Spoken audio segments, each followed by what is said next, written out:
नालासोपाऱ्यानंतर आता कल्याण डोंबिवली महापालिका हद्दीतील इमारतींवर कारवाईची टांगती तलवार आहे। महापालिका आणि अधिकाऱ्यांचे खोटे सही शिक्के वापरून बनावट कागदपत्र बनवण्यात आले आणि त्यावरून महारेरा प्रमाणपत्र मिळवत 65 इमारती उभ्या करण्यात आल्या। मात्र हा घोटाळा उघड झाल्यावर या 65 इमारतींवर कारवाई होणार आहे, त्यामुळे हजारो कुटुंब बेघर होण्याच्या मार्गावर आहेत। ऐन परीक्षेच्या तोंडावर हे संकट ओढवल्यानं विद्यार्थी टेन्शनमध्ये आहेत। पाहूया हा रिपोर्ट।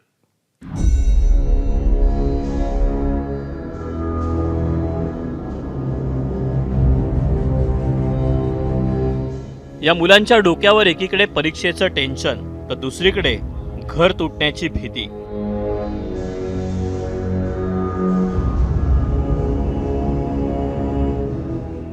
डोंबिवलीच्या साई गॅलेक्सी इमारतीतले हे विद्यार्थी सध्या चिंतेत आहेत। याचं कारण म्हणजे महानगरपालिकेनं या इमारतीला धाडलेली नोटीस। महापालिकेनं साई गॅलेक्सीसह तब्बल 65 इमारतीतील रहिवाशांना घरं रिकामी करण्याची नोटीस धाडली। त्यामुळे बोगस महारेरा प्रकरणात या इमारतीतल्या 6,500 कुटुंबावर बेघर होण्याची टांगती तलवार आहे आणि त्यात या विद्यार्थ्यांची परीक्षा। आम्हाला ते एवढंच वाटतं की कोर्टाने सांगायला न्याय द्यावे आणि की सगळं बिल्डिंग वाचावी असे आम्ही आज्ञा करतो।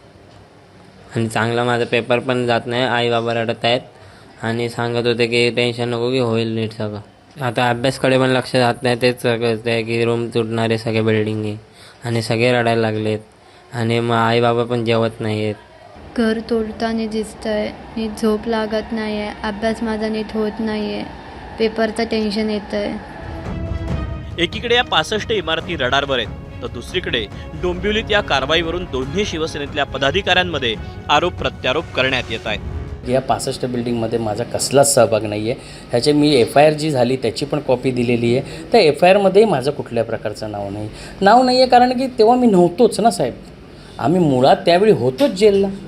त्या 3.5 वर्षामधल्या त्या परमिशन आहेत, तर आमचा त्याच्यामध्ये सहभाग कसा काय येणार? पण खोटा प्रयत्न करून आम्हाला कुठेतरी फसवण्याचं षडयंत्र दीपेश म्हात्रे यांनी नक्की रचलेलं आहे। माझं म्हणणं आहे, एवढा मोठा घोटाळा करणारे आज पोलीस संरक्षणामध्ये फिरतायत।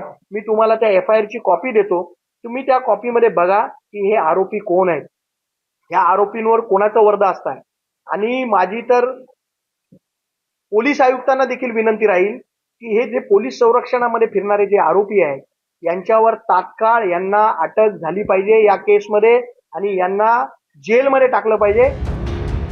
कल्याण डोंबिवलीतली ही सगळी अनधिकृत बांधकामं गेल्या 4-5 वर्षातली आहेत। खोट्या कागदपत्रांच्या आधारे या नागरिकांची फसवणूक करण्यात आल्याचं समोर आलं। यामागे डोंबिवलीतल्या एका गँगसह महापालिकेतले अधिकारी असल्याचा आरोप होतोय। आधी नालासोपारा आणि आता कल्याण डोंबिवली। काही दिवसांपूर्वी नालासोपाऱ्यातल्या 41 इमारतींवर तोडक कारवाई झाली, तिथेही हजारो कुटुंब बेघर झाली। तीच परिस्थिती आता कल्याण डोंबिवलीतल्या रहिवाशांवर आली आहे। सुरेश काटे, ABP माझा, कल्याण।